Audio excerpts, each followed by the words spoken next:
Pemirsa, tingkah atau ulah warga negara asing di Bali tidak henti-hentinya menjadi sorotan. Terbaru dan viral di sosial media. Aksi dua wanita bule mengunggah foto dan video di media sosial untuk mempromosikan situs porno atau tontonan dewasa. Sambil berpose erotis, kedua bule itu berdiri di bahu jalan di wilayah Desa Canggu, Kuta Utara, Badung, Bali.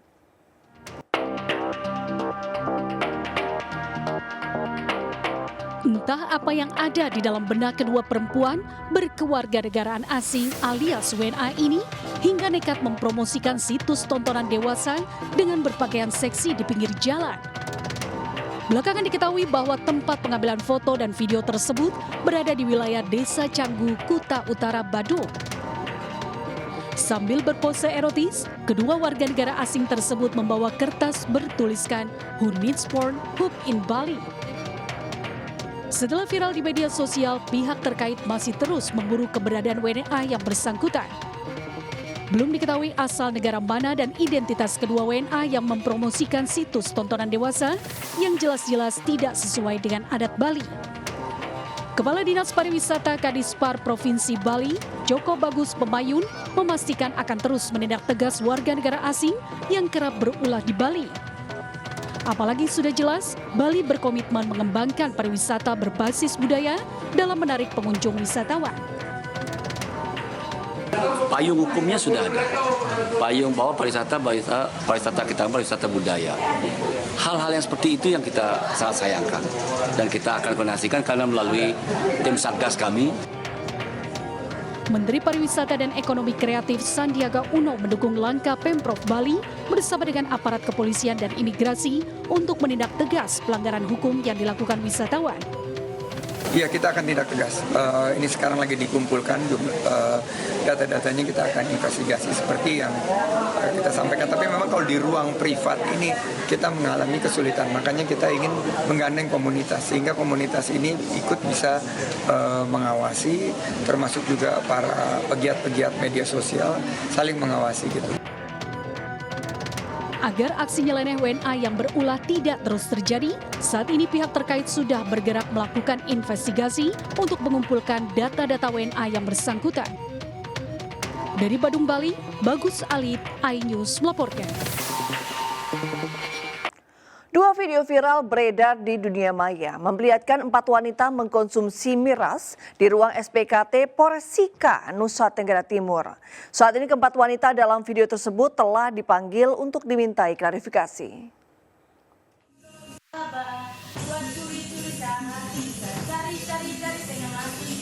Video memperlihatkan 4 wanita yang tengah mengkonsumsi minuman keras ditemani seorang perwira polisi menjadi pusat perbincangan di dunia maya.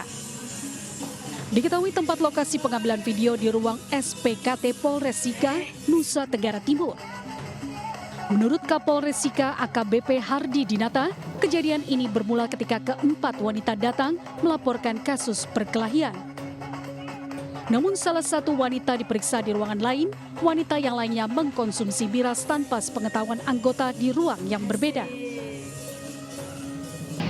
Tapi benar bahwa mereka minumnya, kemudian ada video yang beredar. Pada saat itu mereka, pada saat anggota kita lagi menyelesaikan masalah di sebelah, mereka buka moke sendiri di belakang tanpa sepengetahuan anggota. Hingga saat ini anggota piket pada saat kejadian sudah diperiksa dan diberikan hukuman karena lalai saat melakukan penjagaan. Sementara keempat wanita dalam video tersebut telah dipanggil untuk dimintai klarifikasi. Dari Sika, Nusa Tenggara Timur, Joni Nura, iNews melaporkan.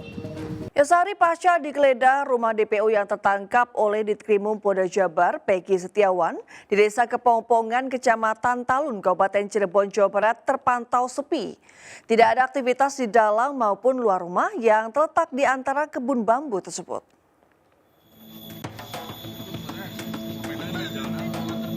Beginilah suasana rumah tinggal terduga Peggy di Blok Simaja, Desa Kepongpongan, Kecamatan Talun, Kabupaten Cirebon. Tidak ada aktivitas baik di dalam maupun di luar rumah pasca penggeledahan yang dilakukan di Treskrimum Polda Jabar dan Satreskrim Polres Cirebon Kota. Rumah yang dihuni keluarga Peggy ini sepi dan hening, nyaris tidak ada kehidupan. Viralnya kasus Vina dan ramainya perbincangan terhadap Peggy Setiawan alias Peron membuat masyarakat penasaran. Tak sedikit warga yang datang dan melihat kondisi rumah yang kemarin didatangi banyak petugas. Mereka tak menyangka salah satu dari 3 DPO merupakan warga Kepongpongan. Itu iya mau lihat sih yang viral di TV. Cuman kan di sini kan ada teman, mau nanya ke teman gitu. Taunya temannya tersangka yang di sini anaknya teman, gak tahu gimana ya. Oh gitu. Jadi ibu nggak tahu. Kaget nggak Bu? Ya kaget ya ibu lagi apalagi sekarang baru tahu ya ini anaknya tukang kerupuk kan. Cuman anaknya tukang kerupuknya sih nggak tahu ya. Cuman kan ibu ini kan ibu kenal gitu di sini, kenal. Diketahui Peggy Setiawan alias Perong ditangkap oleh tim penyidik di Kota Bandung. Saat penangkapan, Peggy bekerja sebagai buruh bangunan dan menjadi satu dari 3 DPO yang diburu polisi terkait kasus pembunuhan Vina dan Eki. Dari Cirebon, Jawa Barat, To Iskandar, iNews melaporkan. Penertiban pedagang kaki lima yang berjualan di badan jalan Pasar Panorama Kota Bengkulu diwarnai kericuhan. Sejumlah pedagang yang merupakan emak-emak menolak lapak dan dagangan mereka disita dan bersih tegang dengan petugas dan Satgas Pasar. Seorang emak-emak pedagang yang berjualan di badan jalan sekitar Pasar Panorama Kota Bengkulu menolak ditertibkan petugas gabungan dari Satgas Pasar, Satpol PP, dan polisi. Mereka menolak lapak dan barang dagangan disita oleh petugas dengan alasan telah membayar. Selain bersih tegang, ada juga pedagang yang menangis menolak dagangan yang mereka disita. Ya berjalan lancar ya, namun karena cuaca hujannya, tapi sedikit-sedikit kita akan atur. Tujuannya ya kita untuk menertibkan dari ya pimpinan pemerintahan ini kan Satpol PP. Jadi kita hanya melakukan pengamanan saja. Sebelumnya, Pemda Kota Bengkulu telah menyediakan lapak di pasar untuk para pedagang. Namun para pedagang lebih memilih berjualan di badan jalan sehingga sering menimbulkan kemacetan. Dari Kota Bengkulu, Endro Dwirawan, iNews melaporkan. Petugas kepolisian bentrok dengan warga dan mahasiswa yang menolak pengoperasian pabrik kelapa sawit. 6 orang warga dan aktivis lingkungan hidup diamankan oleh petugas.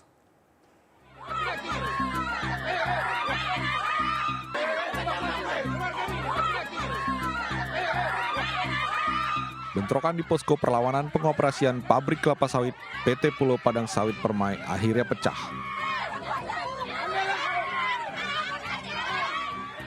Polisi melakukan upaya paksa menangkap para warga dan aktivis lingkungan yang sebelumnya melakukan aksi protes menghadang tangki CPO yang mau masuk ke perusahaan. Seorang ibu rumah tangga bahkan meronta dan melakukan perlawanan saat petugas menangkapnya.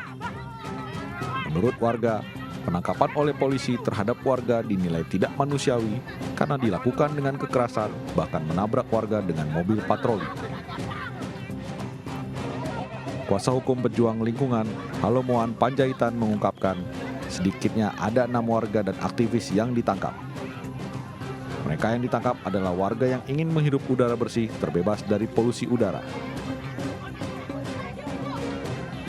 Baik, kondisi Tina saat ini sebagai tahanan ya atas dugaan tindak pidana menghambat fungsi lalu lintas, mengganggu fungsi lalu lintas, dan dia juga saat ini sebagai tersangka dalam dugaan tindak pidana menghalang-halangi petugas. Begitu.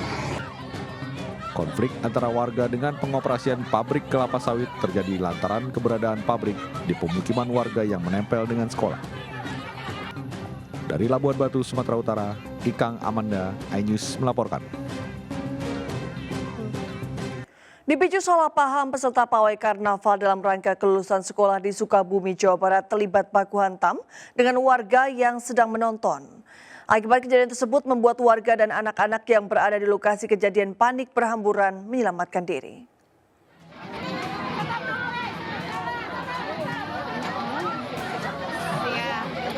Peserta karnaval, drum band, dan warga yang sedang menonton di Kecamatan Kadu Dampit, Kabupaten Sukabumi, Jawa Barat terlibat keributan. Keduanya saling baku pukul hingga membuat panik warga lainnya.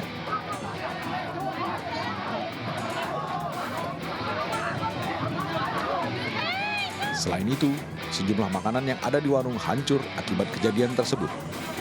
Keributan peserta karnaval dan penonton diduga karena kesalahpahaman. Usai dilakukan musyawarah, kedua belah pihak pun sepakat untuk berdamai. Pemicu awal tadi ada warga Salawi yang menggunakan sepeda motor, kemudian kebetulan knalpotnya agak berisik, mungkin dalam kondisi panas, ataupun tadi kan kebetulan ada kegiatan samanan, sehingga memicu perselisihan, sehingga terjadi kesalahpahaman, perkelahian. Namun alhamdulillah sekarang sudah kondusif. Untuk mengantisipasi hal yang tidak diinginkan, pihak kepolisian akan menjaga di dua kampung tersebut agar permasalahan ini tidak berkepanjangan. Dari Sukabumi, Jawa Barat, Budi Setiawan, iNews melaporkan. Aksinya diketahui warga, seorang pencuri motor di Tanjung Priok, Jakarta Utara babak belur dikeroyok massa. Sebelumnya, pelaku berupaya mencuri motor metik yang terparkir di halaman rumah kos dengan modus berpura-pura mencari kamar kos.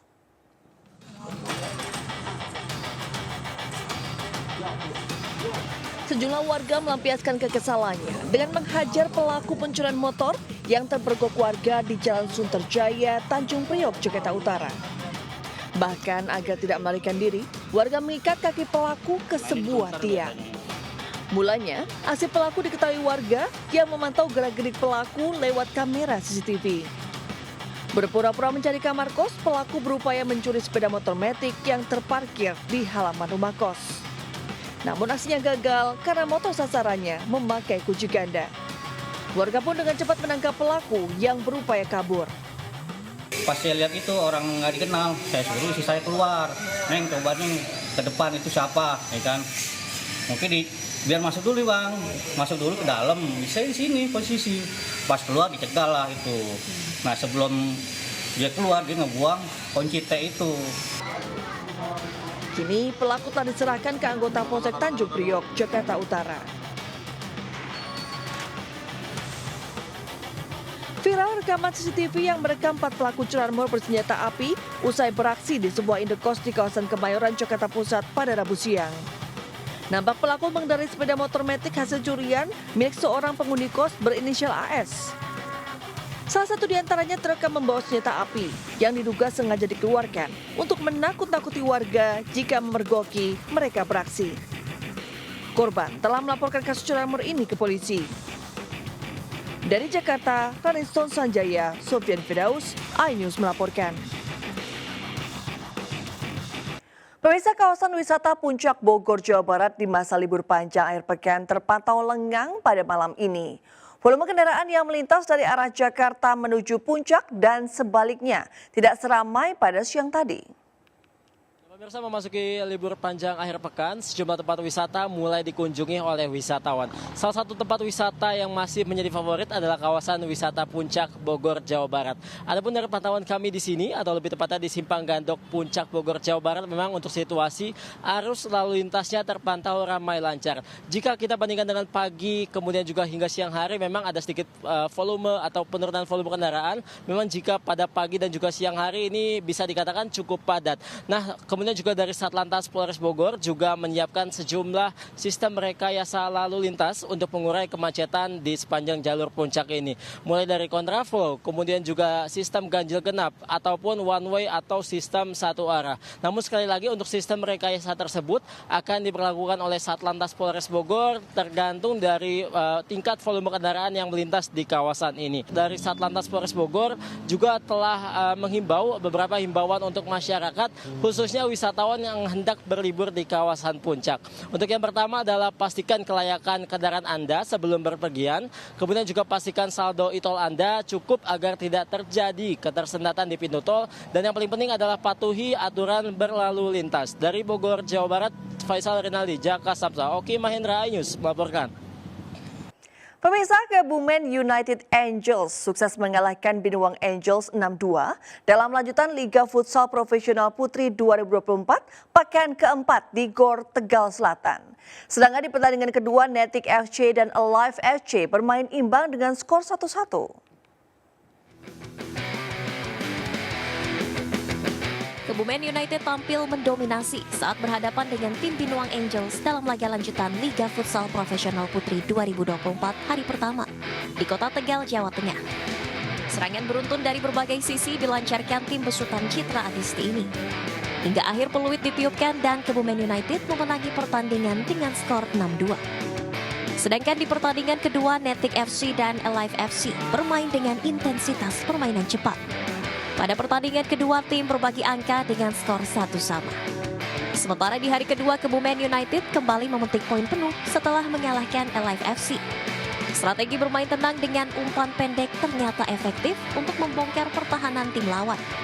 Bermain imbang di babak pertama, Kebumen United menekan pertahanan lawan dan berhasil membalik dengan skor akhir 4-2.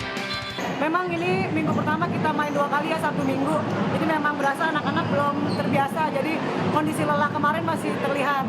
Terus kita juga kurang fokus sama banyak melakukan kesalahan di babak pertama. Nah itu yang kita perbaiki di babak kedua, meminimalisir kesalahan sama manfaatin setiap peluang yang ada. Sedangkan di pertandingan kedua, tim MS Putri Bersatu berhasil memetik kemenangan penuh 2-0 atas Netik FC Cibinong. Tim dari Tangerang ini mampu mendominasi penguasaan bola dan berhasil memenangi pertandingan dengan skor 2-0 tanpa balas. Hasil ini mengokohkan posisi MS Putri Bersatu di puncak klasemen, sementara Liga Futsal Profesional Putri 2024 dengan perolehan 12 poin. Dari Tegal, Jawa Tengah, Unibar iNews melaporkan. Pemirsa, Mbah Makrus menjadi jemaah calon haji tertua dari Kabupaten Blitar, Jawa Timur yang selalu menjaga kondisi fisiknya dengan bersepeda dan berlatih silat. Sementara Farah Adelia Natasha, seorang remaja berusia 18 tahun, menjadi jemaah calon haji termuda yang menggantikan almarhum ayahnya. Dibantu sang ibu, Farah Adelia Natasha mempersiapkan perlengkapan yang akan digunakan dalam rangkaian ibadah haji. Di usia yang masih sangat muda, remaja yang diketahui baru lulus SMA 1 Sukodono tahun 2024 ini merupakan calon haji termuda. Dari 751 calon haji Kabupaten Sragen yang bisa menunaikan ibadah haji di tahun 2024 ini. Di balik semua itu, Farah Adelia Natasha mengaku keberangkatannya menjadi jamaah calon haji karena harus menggantikan posisi sang ayah Eko Abudi Hartono yang meninggal dunia pada 7 Februari 2021 lalu. Farah akan berangkat haji bersama ibunya, Siti Lestari, pada 3 Juni nanti melalui kloter 87. Karena mengganti ayah. Oh, mengganti ayah. Berangkatnya kapan ini, Mbak? Nanti tanggal 3 Juni. Kloter berapa, Mbak? Kloter 87. 87. Sementara Mbah Markus menjadi jemaah calon haji tertua asal desa Jatinom, Kecamatan Kandigoro, Kabupaten Blitar yang akan berangkat menuju Tanah Suci melalui embarkasi Surabaya pada 29 Mei mendatang. Di usianya yang hampir mencapai 1 abad atau 97 tahun, Mbah Markus masih kuat bersepeda. Selain bersepeda, kakek 13 cucu ini menjaga kondisi fisik dengan rutin latihan silat. Kini Mbah Markus akan berangkat ke Tanah Suci setelah menunggu jadwal keberangkatan haji sejak 12 tahun lalu. Alhamdulillah sehat. Alhamdulillah sehat. Kalau Mas udah Olahraga klono nggih nyambai lho Mas. Sejenis lari-larian terus perkembangan silat. Mbah Markus akan berangkat menuju Masjidil Haram tanpa didampingi keluarga. Meski sendiri, Mbah Markus akan mendapatkan pendampingan dari petugas Kemenang Kabupaten Blitar. Dari Blitar, Jawa Timur, dan Sragen, Jawa Tengah, Robi Ridwan dan Joko Piroso, iNews melaporkan. Yang menjadi penjelajah waktu merupakan mimpi setiap orang. Dengan mengunjungi Museum As-Safiyah di Kota Madinah, pemirsa akan diajak menelusuri setiap jengkal sejarah alam semesta dan peradaban manusia. Seperti apa isi Museum As-Safiyah? Berikut informasinya untuk Anda.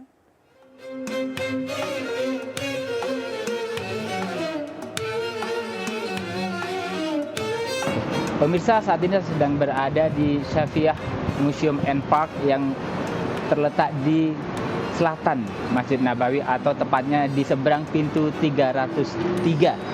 Museum ini akan menampilkan beragam proses penciptaan dunia dan juga perjalanan umat manusia mulai dari zaman Nabi Adam sampai dengan akhir zaman. Seperti apa keseruannya? Ikuti perjalanan saya ke Museum As-Safiyah. As-Safiyah Museum and Park menjadi salah satu destinasi wisata baru di kota Madinah. Buka pertama kali pada 27 Ramadan 1444 Hijriah. Tiket masuk ke museum ini dibanderol sebesar Rp20 atau sekitar Rp80.000. Di dalam museum ini insya Allah kita akan diajak berkeliling menyaksikan subhanallah hal-hal yang sangat luar biasa tentang penciptaan alam semesta ya. Dimulai dari sebelum penciptaan, kemudian saat Allah memulai penciptaan tersebut, apa yang pertama diciptakan. Kemudian juga kita akan melewati fase-fase kehidupan manusia. Kemudian juga para nabi yang Allah Subhanahu wa taala utus karena mereka adalah sebaik-baik makhluk yang Allah ciptakan di alam semesta ini. Museum ini dibuka pada pukul 8 pagi hingga 3 sore dan pada pukul 4.30 sore hingga 12 malam waktu setempat. Sementara pada hari Jumat, buka mulai pukul 4 sore hingga 12 malam. Meski baru dibuka setahun yang lalu, namun pengunjung museum ini sudah lebih dari 17.000 orang dari 80 negara. Pemirsa, ini merupakan suatu bagian di tempat oleh-oleh Kiprol. Pemirsa, di sini merupakan bagian mungkin yang akan menjadi favorit jemaah haji atau jemaah umroh Indonesia karena pengunjung bisa melihat sajadah yang ada di Raudhah. Dan pemirsa, disinilah akhir dari penelusuran saya mengunjungi As-Safiyah Museum and Park di kota Madinah. Dari Madinah, Arab Saudi, Sud Nur Fadli, iNews, anggota Media Center Haji 2024 melaporkan.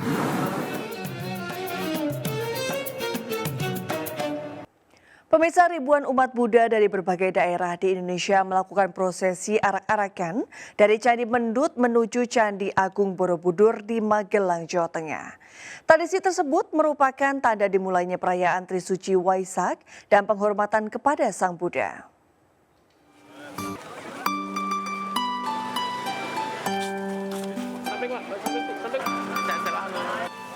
Tradisi ritual arak-arakan dari Candi Mendut melewati Candi Pawon dan berakhir di Candi Agung Borobudur diikuti ribuan umat Buddha dan para biksu. Arak-arakan sejauh 3 km ini diiringi lantunan doa-doa dan parita suci. Selain itu, mereka juga membawa berbagai hasil bumi hingga api Dharma dan air suci Waisak yang sebelumnya disemayamkan di Candi Mendut.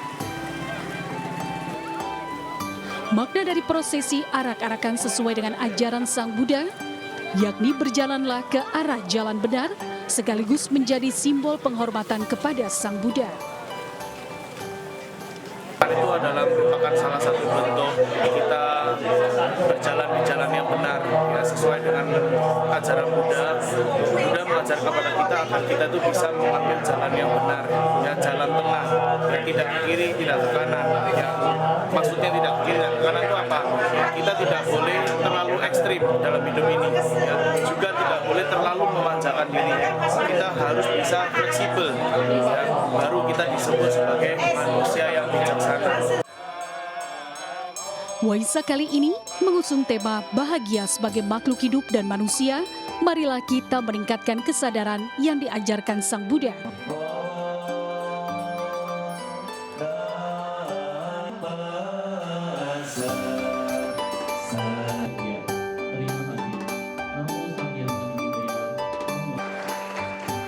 Sementara di Jakarta, ribuan umat Buddha di Wihara Ekayana Arama Kebonjeruk menyambut Trisuci Waisak dengan berbagai ritual secara sederhana untuk memperingati perjalannya hidup Siddhartha Gautama. Perayaan Waisak dibuka dengan kegiatan pindah patah, di mana ribuan umat Buddha berkesempatan memberikan persembahan kepada para biksu dan biksuni yang mengelilingi jemaah. Setelah pindah patah, para umat mengikuti acara puja bakti dengan berbagai kegiatan termasuk mendengarkan khotbah. Perayaan Waisak tahun ini turut dihadiri 45 biksu dan biksuni anggota Sangha Agung Indonesia. Perayaan diakhiri dengan makan siang bersama secara gratis untuk 10.000 umat hari ini. Perayaan Waisak tahun ini mengangkat tema keharmonisan merupakan pedoman hidup berdampingan dalam berbangsa. Dari Magelang dan Jakarta, tim liputan iNews melaporkan. Ya, bagi pecinta wisata alam dan air terjun, wisata Curug Koleangkak di Subang, Jawa Barat bisa menjadi pilihan. Curug yang memiliki ketinggian 27 meter ini memiliki keunikan berwarna biru. Selain bersuah foto, pengunjung juga dapat bermain air dengan nyaman dan aman di Curug Koleangkak.